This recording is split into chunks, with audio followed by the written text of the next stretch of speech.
এই আমার বাসনা তোমার স্মৃতি দেখি, এই আমার প্রার্থনা তোমার গৃহেতে থাকি, চূর্ণ করি নিজেকে,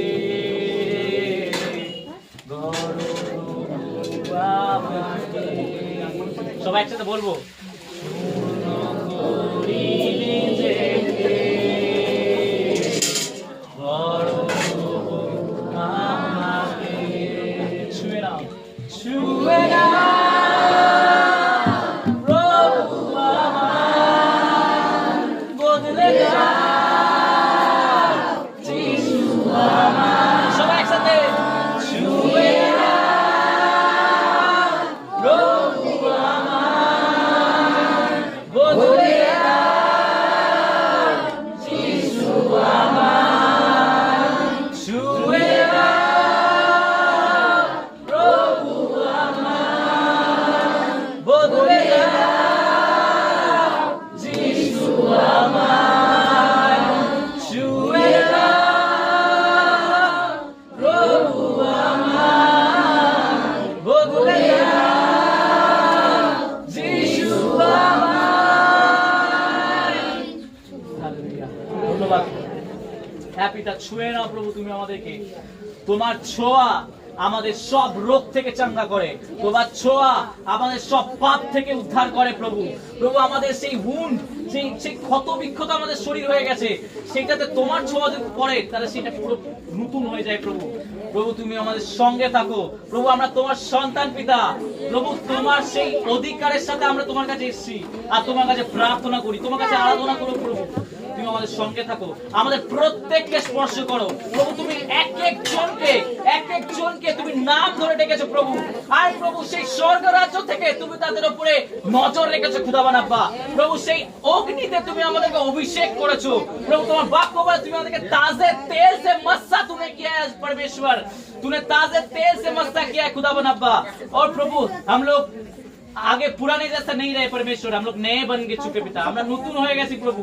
আমরা সেই পুরনো, আমরা যেরকম ঘর থেকে এসেছি সেরকম আমরা নেই প্রভু। প্রভু যখন আমরা তোমার আরাধনা করি, তোমার প্রশংসা করি, আমরা তোমার মতো নতুন হতে শুরু করি পিতা। তুমি আমার মা, তুমি আমার পিতা, তুমি আমার মা, তুমি আমার পিতা, তুমি আমার জীবন, আমার ভালোবাসা, তুমি আমার মা, তুমি আমার পিতা, তুমি আমার জীবন, আমার ভালোবাসা, তুমি আমার মা, তুমি আমার পিতা, তুমি আমার জীবন, আমার সবাই হৃদয় থেকে বলবো, তুমি আমার মা, তুমি আমার পিতা, তুমি আমার জীবন, আমার ভালোবাসা, তুমি আমার মা, তুমি আমার পিতা, তুমি আমার জীবন, আমার ভালোবাসা, তুমি আমার মা, তুমি আমার পিতা, তুমি আমার জীবন, আমার ভালোবাসা, ভালোবাসা এই দুনিয়ায় ভালোবাসা পাইনি, যিশু দিলেন ভালোবাসা যা দুনিয়ায় নেয়নি, ভালোবাসা এই দুনিয়ায় ভালোবাসা পাইনি, যিশু দিলেন ভালোবাসা যা দুনিয়ায় নেয়নি। তাই তুমি আমার মা, তুমি আমার পিতা, তুমি আমার জীবন, আমার ভালোবাসা, তুমি আমার পিতা, রাস্তায়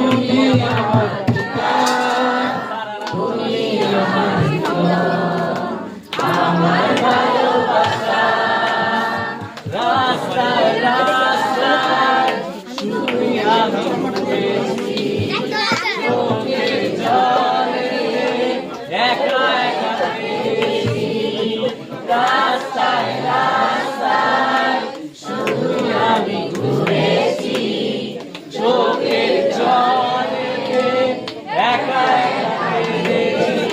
তুমি আমার মা, তুমি আমার পিতা, তুমি আমার জীবন, আমার ভালোবাসা।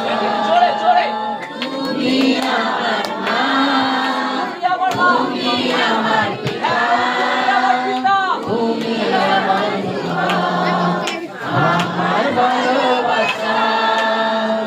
তুমি আমার মা, তুমি আমার পিতা, তুমি আমার জীবন, আমার ভালোবাসা। তুমি আমার মা, তুমি আমার পিতা, তুমি আমার জীবন, আমার ভালোবাসা। তুমি আমার মা, তুমি আমার পিতা, তুমি ছাড়া এই জগতে আমাদের কেউ নেই। প্রভু, আমাদের সেই মা, আমাদের যে জন্মদাতা মা, সে আমাদেরকে অতটা ভালোবাসতে পারে না যতটা তুমি আমাদেরকে ভালোবেসেছো প্রভু। ও প্রভু, তুমি বলো তুমি আমাদেরকে মাতৃগর্ভ থেকে তুমি আমাদের ছেড়ো প্রভু। প্রভু, আমরা কতটাই না তুমি আমাদেরকে ভালোবাসো, তুমি আমাদেরকে প্রভু। ও প্রভু, সেই ভালোবাসা কে দিতে পারে পিতা? শুধুমাত্র তুমি দিয়েছো পিতা। প্রভু, সেই আমাদেরকে নতুন করো, তোমার আগুনে পরিপূর্ণ করো প্রভু। যেখানেই আমরা যাই পিতা, সেইখানে কৃতকার্য হোক প্রভু। প্রভু, তুমি আমাদেরকে তোমার সেই তেলে অভিষিক্ত করো প্রভু, যাতে আমরা যেখানেই যাব রোগীরা সুস্থ হবে প্রভু, যেখানে যাব গন্ডগোল সব মিটবে, যেখানে যাব পবিত্র আত্মার বাড়াবার আমাদের সকলের সাথে থাকবে। হালেলুয়া। আজকের ঈশ্বর এখানে উপস্থিত আছে, আর সে আপনাদের সাথে কথা বলছে। যারা যারা চায় সেই আশীষ, সেই প্রার্থনা, সেই আত্মার ভালোবাস, সে মুখ খুলে আমেন আর হালেলুয়া জোরে চিল্লাবেন। সেই ঈশ্বর সবাই আমরা নতুন ঈশ্বর বলছে, ঈশ্বর হচ্ছে আমি সবাইকে একই ভালোবাসি, আমি সবাইকে অধিকার দিয়েছি, আমি সবাইকে অধিকার দিয়েছি। তোমরা যেখানে যেখানে যাবে, যার সাথে কথা বলে, যার সাথে মিশবে, সেখানে আমার পরিচয় তোমাদের মধ্যে থেকে ফুটবে। আর সেটা তখনই হবে যখন আমাদের সাথে তার সম্পর্ক থাকবে। আজকে আমরা এখানে তার সম্পর্ক, আমাদের সেই সম্পর্ককে গভীর করতে পারি। আসুন আমরা প্রার্থনা করি, চোখ বন্ধ করি। প্রভু, তোমাকে ধন্যবাদ দিই, তুমি আমাদের সঙ্গে আছো পিতা। হ্যাঁ প্রভু, সেই শক্তি, সেই পাওয়ার, সেই অ্যানয়েন্টিং, সেটা তখনই আসবে যখন আমার সাথে তোমার সম্পর্ক ঠিক থাকবে প্রভু। আমরা সকলে যা পারে করছি প্রভু, সবকিছু ঠিক আছে। আমরা যদি মিনিস্ট্রি করি, আমরা ওয়ার্শিপ করি, বাক্য করি, সব ঠিক আছে, কিন্তু তোমার সাথে যদি আমার সম্পর্ক ঠিক না থাকে, তাহলে কোনোদিন কিছু হবে না পিতা। প্রভু, আজকে প্রার্থনা করি আমাদের সম্পর্ক তুমি ঠিক করো। আজকে আমরা সবাই এসেছি তোমার বাক্য শুনতে, তোমার আরাধনা করতে প্রভু। হ্যাঁ, আমরা আনন্দ করতে এসেছি, কিন্তু আমাদের সেই ইমিউনিটি, সেই আমরা বুস্ট করতে এসেছি প্রভু আরেকবার। প্রভু, আমরা একত্রিতে তোমার আরাধনা, তোর প্রশংসা করতেছি। তুমি আমাদের সঙ্গে থাকো প্রভু। তুমি এই জায়গাতে উপস্থিত আছো প্রভু। তোমার বাক্য বলে 1 থেকে 2 জন যেখানে, সেখানে তুমি সেখানে উপস্থিত থাকো স্বয়ং পিতা। প্রভু, আমরা এখানে যা আরাধনা করি, যা প্রশংসা করেছি, তুমি আমাদের এখানে উপস্থিত আছো। আমাদের সঙ্গে থাকো। এখন আমরা বাক্য শুনতে যাবো প্রভু। সেই বাক্য থেকে যাতে আমাদের আত্মিক খাবার মেটে প্রভু, আমরা সেই তৃপ্তি বোধ করি প্রভু। তুমি আমাদের সঙ্গে থাকো, আমাদের মনস্থির রাখো, আমাদের হৃদয়কে চঞ্চলতা দিও না। এতক্ষণ তুমি আমাদের সঙ্গে ছিলে, বাক্য তো তুমি আমাদের সাথ দাও। এই প্রার্থনা প্রভু যিশুর নামে আছে, আমেন। দয়া করে বসি, এবার পাস্টার আসবেন, তিনি বাক্য। আমরা তার আগে আদিদাকে পুষ্পস্তবক দিয়ে আমরা উষ্ণ অভিনন্দন জানাবো। তার এই যে মূল্যবান গান এবং মূল্যবান শব্দ আমাদের জন্য প্রভুর উপস্থিতি যেন জাগ্রত করে তুলল। তিনি যেইভাবে গান গাইলেন এবং যেইভাবে আমাদেরকে প্রভুর বাক্য দ্বারা, প্রার্থনা দ্বারা প্রভুর দ্বারা টাচ করলেন, আজকে আমরা তাকে উষ্ণ অভিনন্দন জানাবো আমাদের মণ্ডলীর তরফ থেকে। পুষ্পস্তবক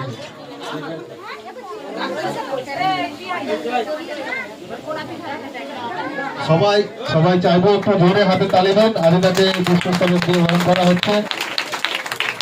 দাদা কিছু বলুন। আমি আমি জানি না আমি লাস্টে থাকবো কিনা, আমার একটা জায়গায় যাওয়ার আছে।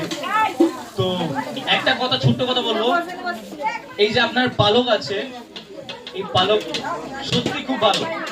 আমি অনেক জায়গায় ঘুরে বেরিয়েছি, কিন্তু এমন সরল, এমন নম্র পালক খুবই কম পাওয়া যায়।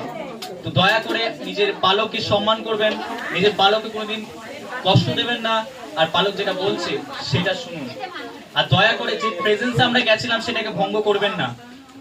সবাই শান্ত থাকুন, দয়া করে চুপ থাকুন, কারণ যখন চুপ থাকবো না তাহলে আমাদের সেখানে শয়তান আমাদেরকে ডিস্ট্র্যাক্ট করে বাক্য থেকে। আমার এখানে আসা, আমার এখানে প্রার্থনা করা, আরাধনা করা সব একটাই উদ্দেশ্য, যাতে আমরা বাক্য ঠিক করে শুনি।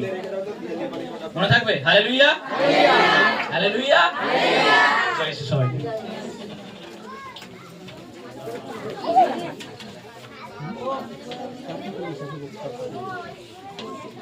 হালেলুয়া, চলাই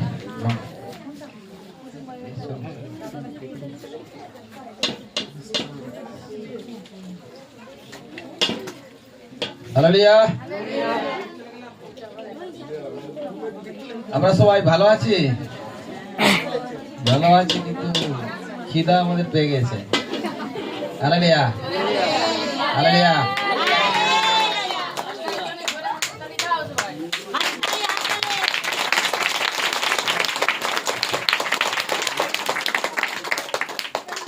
সবাইকে অনেক অনেক ধন্যবাদ।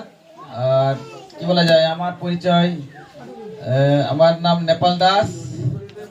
আমি আগে বোম্বাই সোনার কাজ করতাম, আর সোনার কাজে ডাউন পড়ে যাওয়ার পরে এদিক এদিক ঘুরে বেড়াচ্ছিলাম, কি করব। তো ওই সময় মানে প্রভু যিশুর খোঁজ পাই, আর তখন থেকেই সোনার কাজ থেকে আমার বাইবেল কলেজও নাই, আর কি বলা যায় পড়াশোনাও সেরকম নাই। প্রভুর প্রার্থনা করি আছি। এটা নিয়ে আমাদের তিনটে, আমরা মেদিনীপুরে গেলাম একটা, ওখানে একটা আমাদের এরকম কি বলে 25শে ডিসেম্বর বানানো হয়েছে, ঘাটালে একটা হয়েছে, আর এখানে একটা। এখানে এই 3 নম্বর চলছে, এখনো একটা জায়গায় আমাদের যেতে হবে। তো প্রভু যিশুকে সর্বপ্রথমে অনেক অনেক ধন্যবাদ এবং তাকে আমরা প্রণাম করি, তার কারণ তিনি ধন্যবাদ আর প্রশংসার যোগ্য। দেখবেন যখন আমরা কি বলা যায় যে আইপিএস অফিসার যাই, সব জায়গায় তিনি চেয়ার পায়, মানে তার একটা প্রধান স্থান থাকে। ঠিক একই প্রকার তিনি যোগ্যতার জন্যই তাকে আমরা কিন্তু স্থান দিই। ঠিক এমনি যে কোনো কেউ আইপিএস হতে পারে, কিন্তু আইপিএস অফিসার হওয়ার জন্যই তাকে সে একটা স্থান দেওয়া হয়। ঠিক একই প্রকার আমাদের পরমেশ্বর প্রভু, তিনি ধন্যবাদ এবং প্রশংসার এবং মহিমার যোগ্য। তিনি যে মহান পরমেশ্বর, পৃথিবী এবং স্বর্গ সমস্ত সৃষ্টির মালিক, তিনিও কিন্তু পৃথিবীতে এসেছিলেন মানুষ রূপ ধারণ করে। আজকে আমরা প্রভুতে আসার পরে অনেকেই অনেক সময় কি বলে যে আমরা একটু সুস্থতা মেসেজ করি, অনেকে বলে আমরা একটা শান্তি অনুভব করি। কিভাবে সম্ভব? না, আমাদের পরমেশ্বর এই সমস্ত কিছু অগ্রিম করে গেছে, এই সমস্ত কিছু করে গেছে। এইসব কিছু যদি বলি আমরা কিছু করেছি, তাই আমরা এখানে ছত্রতে বসতে পেরেছি। সেরকম প্রভু যিশুতে আছে কি আছে? প্রভু যিশুতে আছে পরিত্রাণ, প্রভু যিশুতে আছে মুক্তি, প্রভু যিশুতে আছে পাপের ক্ষমা। সেটা হচ্ছে বড় কথা, প্রভু যিশুতে পাপের ক্ষমা। সেই জন্য আজকে যে আমাদের ক্রিসমাস, প্রভু যিশুর জন্মদিন উপলক্ষে আমরা এটা জন্মদিন মানাচ্ছি। এর সাথে আমার ছেলেরও আজকে জন্মদিন হয়েছিল, আমার ছেলেরও আজকে জন্মদিন। সেই জন্য আমরা অ্যাকচুয়ালি এই দিনটা আমাদের আগে থেকেই ঠিক করা ছিল, আর এই দিনেই আমাদের প্রোগ্রামেরও এরকম আয়োজন করা ছিল। আর তার আগের দিনেই আমাদের ফ্যামিলির অনেকগুলো বাচ্চা হওয়ার জন্য এসে বলে এইসব আবেলি লোকজনকে আয়োজন করা হয়ে গেছে, ডাকা হয়ে গেছে, যা হবে হবে, প্রোগ্রাম আমাদের বন্ধ করা হবে। তো এরকম পরিস্থিতিতে আমাদের ফ্যামিলিকে তার আগের দিন রাত্রেবেলা হাসপাতালে ভর্তি করেছি। আর মানে যেদিন 29শে ডিসেম্বর আমাদের প্রোগ্রাম হওয়ার পর সেদিনে আমার ছেলে হয়েছে, আর ছেলে 5টার সময় আমাদের বাড়িতেও এসে গেছে। সেই জন্য মহান পরমেশ্বরকে ধন্যবাদ। আর সেই দিন থেকে আমরা এই দিনটাই পালন করি।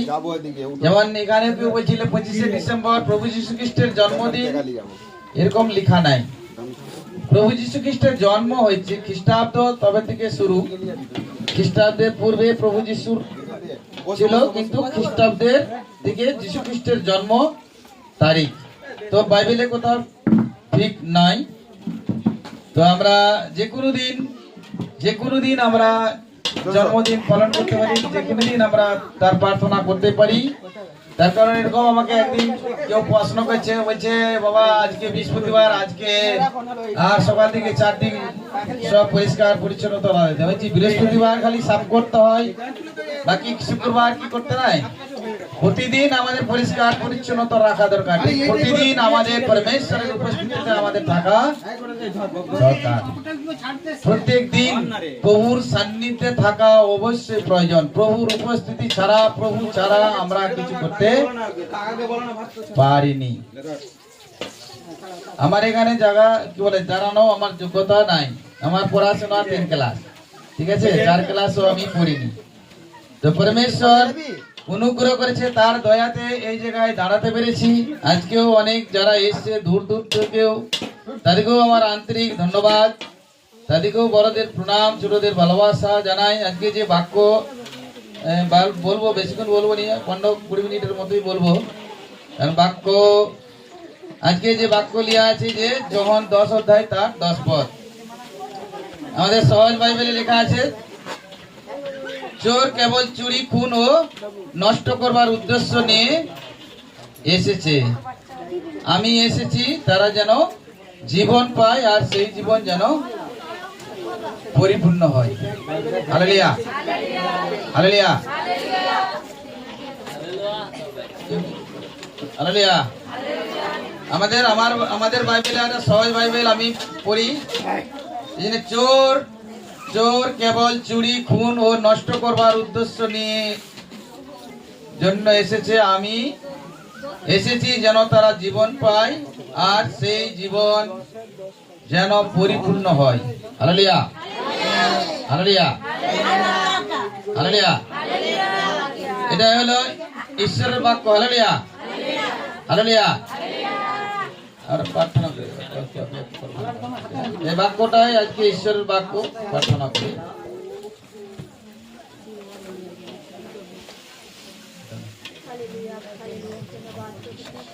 ধন্যবাদ তোমার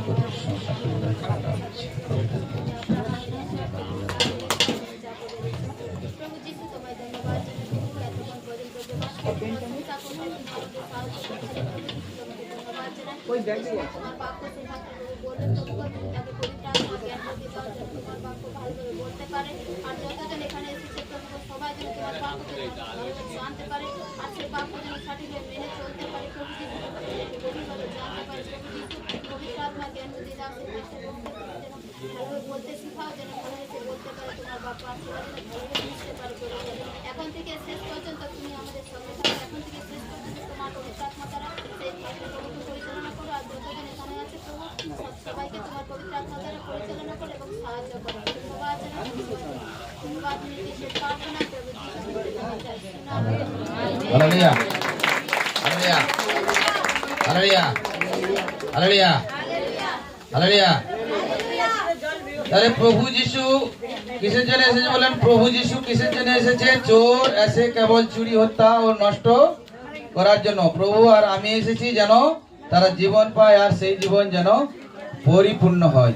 পরমেশ্বরের উদ্দেশ্য এইটাই, যেন আমরা জীবন পাই। কি জীবন পাই? যেন পরিপূর্ণ জীবন। আমাদের কাছে জীবন আছে কিছু দিনের জীবন, তাও আমাদের জীবনের মধ্যে দুঃখ, কষ্ট, গরিবী, সমস্যা, রোগ ব্যাধি লেগে আছে। কিন্তু প্রভু আমাদেরকে যে জীবন দিতে চায়, সেই জীবন কিন্তু পরিপূর্ণ জীবন, বিজয়পূর্ণ জীবন, আনন্দময় জীবন।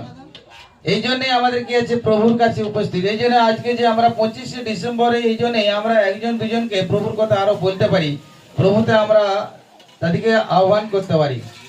এই কারণে জন্মদিন উপলক্ষে যেন তারা প্রভুকে জানে, প্রভুকে যেন বুঝে, আর তারাও যেন কি পায়, বিশেষ করে উদ্ধার পায়। প্রভু যিশু বাইবেলে লেখা আছে যে তিনি আমাদের কোনো জাতি বা ধর্ম বদলাতে আসেনি, তিনি আমাদেরকে পাপ থেকে মুক্ত করতে এসেছেন। এই পাপের কারণে আমরা গরিবের মধ্যে আছি, পাপের কারণে আমরা রোগের মধ্যে আছি, পাপের কারণে মৃত্যু, পাপের কারণে আজকে দুর্ঘটনা, পাপের কারণে অ্যাক্সিডেন্ট, এই সমস্ত কিছু পাপের কারণ। সেই জন্য ঈশ্বর চাই যে আমার কন্যা সন্তান যেন পাপ থেকে মুক্ত পায়। আর এই পাপ করার কারণ আমরা পাপের গোলাম হয়ে যাই, পাপ করার কারণ আমরা পাপের গোলাম হয়ে যাই। আমাদের জীবনে শয়তান, যাকে বলা হয় মন্দ আত্মা, এই গরিবীর আত্মা আমাদের উপরে অধিকার করে। আমরা চাইনি যে আমার ছেলের উপরে বা আমার মেয়ের উপরে কেউ অধিকার করে, কেউ হুকুম চালায়। আমরা চাই যে আমাদের ছেলে মেয়ে যেমন আজাদি থাকে, যেন ফ্রি থাকে, কেউ যেন নাই করে। ঠিক একই প্রকারে ঈশ্বর চাই আমার কন্যা, আমার সন্তান যেন সম্পূর্ণভাবে এই পৃথিবীতে কি করে, রাজ করে। এই পৃথিবীতে যেন তারা কি করে, অধিকার করে, সম্পূর্ণ বিজয়ী জীবন যাপন করে, সম্পূর্ণ ক্ষমতার সাথে তারা রাজত্ব করে। কিন্তু একটাই কারণ কি, মানুষ কিছু ভুল করার জন্য, কিছু অপরাধ করার জন্য মানুষ কি পারে, এই জিনিসগুলা থেকে পাচ্ছেনি, আজাদি হতে পারছেনি। কিসের কারণ? একটাই, ছোট ভুল, ছোট একটা অপরাধ, ছোট একটা পাপ। সেই জন্য পরমেশ্বরতে, এই প্রভু যিশুতে যদি আমরা এসি, যদি আমার জীবনের কাহিনী দেখি, আমি আগে বোম্বাই সোনার কাজ করতাম, নেশাও করতাম, মদ খেতাম, ফ্যামিলির সাথেও মারামারি পর্যন্ত হতো, কাজকর্ম বন্ধ হয়ে যায়, সমস্যা হয়ে যায়। কি করি, আরো টেনশন বেড়ে যায়, আরো টেনশন বেড়ে যায়। ঘুরতে থাকি। এই জুয়া খেলার জন্য আমার বৌদিয়ে চেষ্টা করেছে, আমার মা চেষ্টা করেছে, আমার ভাইয়েরা চেষ্টা করেছে যে ভাই অন্তত জুয়া খেলাটা বন্ধ করে দিন, জুয়া খেলাটা। আর আমিও নিজে নিজে অনেকবার চেষ্টা করেছি যে জুয়া খেলাটা যেন ছেড়ে দেয়। অনেক কিছু করেছি, রোজ মন্দিরে গেছি, রোজ সত্যনারায়ণ পূজা করেছি 7 দিন ছাড়া। বোম্বাই যখন থাকতো পয়সার অভাব থাকতো, ঠিক আছে, 15 দিন ছাড়া হোম যজ্ঞ করেছি পেছনে, মন্দিরে বসে পেছনে। তবু কিন্তু এই জুয়া খেলা আমি নিজেও চাইনি যে জুয়া কিনতে যাই। এই জুয়া কিনতে যাই বললে বিশ্বাস করবেনি, তখনকার বাজারে আমি একদিনে 90,000 টাকা হেরেছি। এরকম একবার 3 বার হেরেছি। বাকি সময় তো 10,000, 20,000, 40,000, 50,000 এরকম মাঝে মাঝে হেরে যায়। কি বললো বুঝতে পারছি, এগুলা কোনো মামুলি ব্যাপার, কিন্তু একসঙ্গে এরকম পয়সা হেরে গেছি। আর আমি নিজেও ভুল বুঝতে পারি। 50 গ্রাম 70 গ্রাম সোনা বিক্রি করে দিয়েছে একদিনে, 70 গ্রাম সোনা, 70 গ্রাম সোনা বিক্রি করে বিল মিটাতে হয়েছে। কি বললাম বুঝতে পারছি? হালেলুয়া। এরকম পরিস্থিতিতে বোম্বাই শহরে আমরা এক একটা জায়গায় গুণিনের ঘরে গেছি, 15,000 টাকা লাগে, 20,000 টাকা লাগে। দিলীপ কুমার যে সিনেমা করে সেও সেই জায়গায় যায়, সেরকম জায়গায় পর্যন্ত গেছি। তারাও কিছু বাস্তব কিছু বলে দিতে পারে, কিন্তু কোথাও কিছু সমাধান করতে পারেনি। এরকম করতে কিছুদিন কেটে যায়। তারপরে আমার মায়ের খুব শরীর খারাপ হয়। 8 মাস আমার মাকে নিয়ে ডাক্তার দেখায়, ঘাটাল, মেদিনীপুর, কোলাঘাট, এদিকে ঠাকুর মন্দির, মুনিনঘর, সমস্ত কিছু যাই, হয়নি। মুম্বাই পালিয়ে যায়, মা ভালো হয়নি। আমাদের ফ্যামিলি বলে, ফ্যামিলিও মুম্বাই থাকে, বলে মায়ের শরীর ভালো হয়নি, তোমরা কেউ দেখাবেনি? আমি বলি যা আসাও তো খরচা আছে। আমার ভাইপোকে বলি তুই চলে যা আর ঠাকুমাকে নিয়ে আয়। আমাদের তো ফ্যামিলি আর থাকে, আমরা বোম্বাই ডাক্তার দেখাই, প্রায় 20-25 দিন ডাক্তার দেখাই, কিন্তু ভালো হয়নি। সার্জেন ডাক্তার, ফিজিশিয়ান ডাক্তার দেখায়, কাজ করা কমপ্লিট হয়নি। কিন্তু সেই সময় আমাদের পাশে একটা, যেখানে আমরা ঘর বানাইছিলাম, একটা খ্রিস্টান আন্টি ছিল। আর সেই খ্রিস্টান আন্টি আমাদের ফ্যামিলিকে বলছে বেটা তোমরা অতদিন কিছু করেছো, তুমি আমার একটা কথা শুনবে, তোমার মা ভালো হয়ে যাবে। এখানে একটা তাবুর আশ্রম আছে, যীশু খ্রিস্টের প্রার্থনা হয়, তোমরা যাবে, ভালো হয়ে যাবে। আমাদের ফ্যামিলি আমাকে একদিন বলছে জানো মা ভালো হয়ে যাবে। বলছি মা ভালো হয়ে যাবে তো ভালো, বলছে এখানে নিয়ে একটা প্রার্থনা হয় যীশু খ্রিস্টের, গেলে ভালো হয়ে যাবে। আমি যাই, চুপ কর। হালেলুয়া। আমি বলি এত কিছু করলাম কি না, প্রার্থনা করলে ভালো হয়ে যাবে কি? আমি গুণিন আছে, ডাক্তারই আছে, বলছে না সির্ফ প্রার্থনা। আমি বলি চপ বকবাস, এত কিছু করলাম, ঘাটাল, মেদিনীপুর, দুনিয়াদারি, বোম্বাই, সমস্ত ডাক্তার, লন্ডন, ডবল লন্ডনের ডিগ্রি, সব ডিগ্রি, 1,500 টাকা ফি তখনকার বাজারে। তখন 1 গ্রাম সোনার দাম ছিল 500 টাকা, তখন 1 গ্রাম সোনার দাম ছিল 500-700 এরকম টাকা ছিল। আর ডাক্তারের ফি একবারে 1,500 টাকা, ডাক্তার দেখলেই মোটা 1,500 টাকা, ওষুধ আলাদা। এরকম পরিস্থিতিতে আমরা যাই, কিন্তু মা তখন ভালো হয়নি। তারপরে আবার একদিন বলে তুমি তো সকালবেলা কাজে বাড়ি যাও, রাত্রেবেলা এসো, আমি মায়ের সাথে থাকি। মায়ের যখন অসুবিধা হয়ে যায়, কান্নাকাটি হয়ে যায়, আন্টি যখন বলছে তা একবার বলে দেখো না, চলো না। আমি বলছি কথাটা খারাপ নয়, কে নিয়ে যাবে না, বলে আন্টি নিয়ে যাবে। বলে আমরা একদিন চলে যাই। তো আমার এরকম ইন্টারেস্টিং নাই যে এদিকে কিন্তু প্রায় 3,000 পাবলিক, হিন্দু লোক বেশি, খ্রিস্টানদের প্রার্থনা হয়, খ্রিস্টান লোক আছে প্রায় 1,500 আর হিন্দু লোক আছে প্রায় 3,500। আমি অনেকটা দূরে বসে আছি, আমার অতটা ইন্টারেস্টিং নাই। তখন আমি বিড়িও খাই, কি বলে মদও খাই, আর সবই খাই, কোনোটাই আমার ইতাকারি, সবই খাই। এর আমার অতটা ইন্টারেস্টিং নাই। ওদিকে বলি তোরা চা নিতে যা, আমি পেছনে বসে আছি আরাম করে চেয়ারে, অনেকটা দূরে। প্রার্থনা হলো, দেখলাম দুপুরবেলা খাবার দিল, ভালো কথা, খিদাও পেয়ে গেল, খেলাম। আবার একটু প্রার্থনা করার পরে চা দিল, চাটা খেয়ে পালিলাম। ওদিকে বললাম তোরা তাহলে ঘর যা, আর আমি দোকানে পালিয়ে যাচ্ছি। দোকানে এলাম 5 দিন পরে আমাদের ফ্যামিলি বলে জানো মা বলছিল মায়ের যে অসুবিধা ছিল নি আর নাই, ভালো হয়ে গেছে। আরে তখন আমার মাথা ঘুরে গেছে। হ্যালো লিয়া, আমার একদম মাথা ঘুরে গেছে, মানে মাথা ঘুরে গেছে। আমি কি করে সম্ভব, এই এদিক সেটাই যেতে কোথাও ভালো হয়নি কি না, এখানে সিরে প্রার্থনা করতে গেলাম। আর পাস্টার বাবুর সাথে তো কোনো দেখা সাক্ষাতের কোনো সম্পর্কই নাই। হ্যাঁ, আর এই কিনা ভালো হয়ে গেল। আমি বলি চলো আরেকদিন যাই। বলে আবার সেম একদিন সপ্তাহে গেছি, তারপরে ভালো হয়ে গেল। মাকে দেশে পাঠিয়ে দিল। মা এসে বলে আমার শরীর ভালো নাই, আবার শরীর খারাপ। এরকম করতে করতে আমাদের এখানে একজনের কিডনি খারাপ হয়ে যায়। আন্টিকে বলি, ওখানে আমরা কিছু কিছু সাক্ষ্য শুনি। কে বলে আমার কিডনি খারাপ হইলো ভালো হয়ে গেছে, কে বলে আমার মেয়ে 6 মাস অসুখ হইলো আর সে স্কুল যেতে পারেনি, আর 6 মাস পরে স্কুল গেল, আর কিভাবে পরীক্ষায় পাস করবে, এইচএস ছিল। বলছে প্রভুর কাছে প্রার্থনা করেছি, সে ফার্স্ট ডিভিশন পাস করেছে। এরকম কিছু কিছু শুনে আমার খুব ভাল লাগে। তারপরে বলি এই যে কিডনি খারাপ ভালো হয়ে যাচ্ছে, অসুস্থ ব্যথা ভালো হয়ে যাচ্ছে। আমি বলি তাহলে আন্টিকে বলি, আন্টি আমাদের দেশে কোথাও এরকম প্রার্থনা হয়নি? বলে আন্টিরা ওখানে একটা সার্চিং করলো। সার্চিং করতে করতে তখন দেখে যে নাডিয়া, বলছে নাডিয়া কা ডিস্ট্রিক্ট, বলছে নাডিয়া। আমি বলছি নাডিয়া মানে নদিয়া হবে, মানে ওরা ইংলিশে বলছে নাডিয়া। বলছি নাডিয়া মানে ইংলিশে হবে নদিয়া হবে। আমি বলছি তাহলে ঠিক আছে না বলে। আর ওই সময় উনি জিজ্ঞেস করে খোঁজ করে যে না কৃষ্ণনগর জালালখালিতে একটা ওই আশ্রম আছে সাগা, মানে 5 দিন রিপিট হয়, একটা না প্রার্থনা হয়। তো তাদেরকে বলি, লোকটার বয়স বেশি নয়, 50 বছরের ভিতরে। হঠাৎ সুপারি টুপারি কিছুই খায়নি, কিডনি খারাপ হয়ে যায়, ভালো গেলে তাকে বললাম যাবে, আমি লোক দেবো। বলছি তুমি এলে হতো, ওর সাথে যাবো নি। আমি বলি দেখো যাও না, কোনো খরচা পয়সা কিছু নাই, ভালো হয়ে যাবে। তারা গেল নি। তো আমরাই কি করলাম, এসে সেখানকে গেলাম। ওইটা ঠিক রোমান ক্যাথলিকদের সিস্টেম ছিল। তো রোমান ক্যাথলিক থেকে আমরা বেরিয়ে পালিয়ে এসেছি, ওতে আমাদের আর নাই, সেটা রোমান ক্যাথলিক ছিল।